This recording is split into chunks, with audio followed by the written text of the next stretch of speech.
Person, this is kind of a long shot. I seriously doubt he'd make a video. I'm pretty certain he never watches any of my videos, but that's Jerry at Bullshit Corner. He's had a TJ for years, done a lot of stuff to it. He's undone a lot of the stuff he's done to it.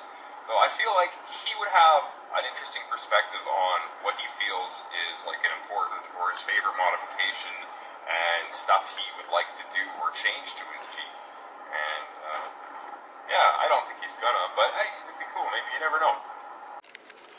What do you think, Tomcat? Should we do a Jeep story, or do you just want belly rubs? Do you just want some belly rubs?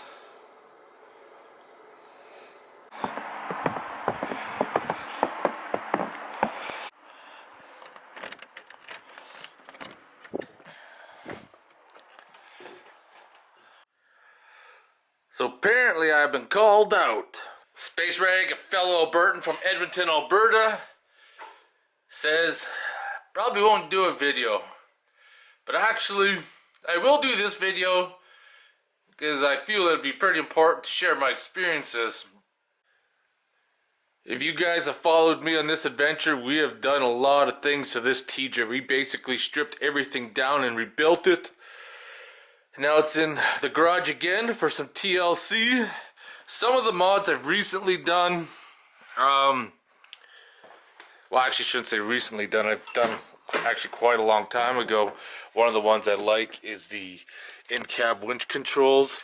I believe I got this from the 12-volt guy. I don't even know if he even makes these anymore. You'll turn the switch on, arm it, and then you can use these buttons to have your winch go in and out. It's kind of dark in here. I put an Android stereo in. Can't see, it's too dark. There we go. There's some light on the subject to see the Android stereo. Before I had the Android stereo, I had that RAM mount right there where I put my tablet, which actually works good too. I might have them both in there at the same time.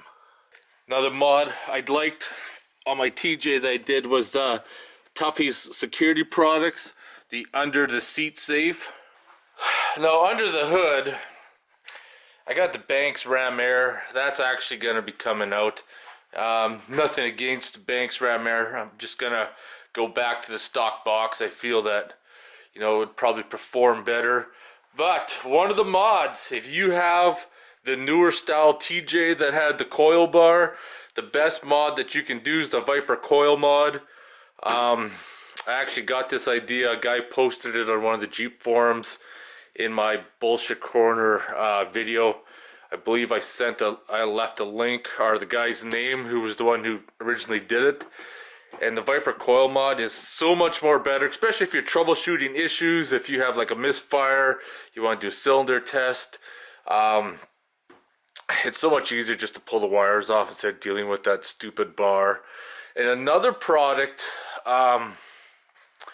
that's installed, if you look at those red bonnets on the hood right there, that's actually a fire suppression system. And now this was part of an Indigo project and it got funded, but the guy never went into business actually producing it. So what happens is that in those discs there's a powder whatever, and this is like a fuse, so under a certain temperature it'll burn, and then I don't know if it burns all the way up to the discs or whatever have you not, but anyways, there's some sort of reaction and then those discs will just start spewing out stuff. So you position them in a spot on the engine where you figure you're going to have a fire. And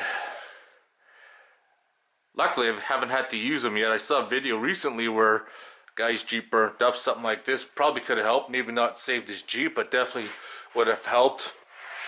One of the other mods I did that's really come in handy is the ARB air compressor. This is just a small one, but for the amount of times that I use it, it's perfect. So I got the back part of the Jeep torn out. I had a rust hole right there repaired, but underneath, you guys will see it when the video is released. So if you had a TJ, if you live in a climate like mine where you're exposed to rust and rust basically gets in the way. If you've ever had to change the rear shocks, engineer Johnny was working at Jeep at the time, and when he designed the rear shock upper mount, well, those stupid little bolts break off. And back in the day, I did some dog shit welding and patched some studs up there to fix it to get me going. That was only supposed to be like a temporary job, and it's been like 5 years later, and I finally decided to fix it properly. So using my mill I got right there, I designed something. I haven't seen anybody else do this. I've seen pin bar eliminators, which I originally was thinking about building, but you'll lose about half an inch, maybe an inch of shock travel. And what I designed is you're looking at maybe 3/8 of an inch, unless you want to cut out where the old shock towers were, the shock mounts, and then welded them into place. But where my design is better than the original Jeep design is that if something goes wrong, you're not shit out of luck, because you can fucking replace it. You're not gonna get pissed off and smash shit. So back in the day when I first built this Jeep, a lot of you guys know I had no intentions of keeping the Jeep. It just kind of grew on me. If I was to go back and redo it, I probably wouldn't have gone with the rough country 4-inch suspension. You know, the suspension has lasted. The Jeep is still, you know, standing. It's got the typical TJ right there where, you know, your rear spring sag. But I've seen that happen on no matter what kind of lift you put on. Probably would have spent the money, put something a little bit more advanced in, that's for sure. Of course, you see right there, I got my boost and vacuum gauges. Now the Supercharger, when I had that on the Jeep, that was a lot of fun. I'm not gonna lie, the Supercharger was a great project. It really woke up the Jeep. It was night and day difference. And I probably would have kept it on the Jeep, except for running premium fuel, 8 miles to the gallon. I was getting like maybe 200 kilometers to a tank of fuel. It just wasn't feasible. It was fun, but I couldn't go nowhere. If I wanted to go anywhere, I had to fill jerry cans up, and you know, it's too expensive. So in the end, I just said, you know what, as much as I loved the Supercharger on the Jeep, it has to go. Has to go back to stock. So coming to the back, when I first put this OR Fab tire carrier on, I wasn't a huge fan of it. It had some issues, but overall it kind of grew on me. It's actually been really good for holding the tire. Typical, like, there's nothing that you could do about it. You are going to experience some sagging because the weight of the tire, it just, you know, naturally happens. Now the only downfall I find with this rear tire carrier, and it's not an issue with the OR Fab, the company that had built it, is the jerry can holders on the back. You put your jerry cans on. Now the rear TJ glass seal isn't exactly a perfect seal, so I find you get some gas fumes coming in the cab, and the next thing you know, you're huffing gas, getting all fucking high and shit. LED headlights were a nice mod to do over the candle lights that used to be in there. And no, these are just the regular LED lights, not the RGB ones. I don't suck dick with the asshole, so I don't go for those lights, if you know what I'm saying. I don't really call this bumper a mod, but it's actually worked out pretty good. It's a no-name bumper. I think it was like manufactured in China. Got it off eBay like 5 years ago for like $300 shipped. You know, good quality Chinesium steel right here. 50% pot metal, 50% bronze. Fuck, I don't know.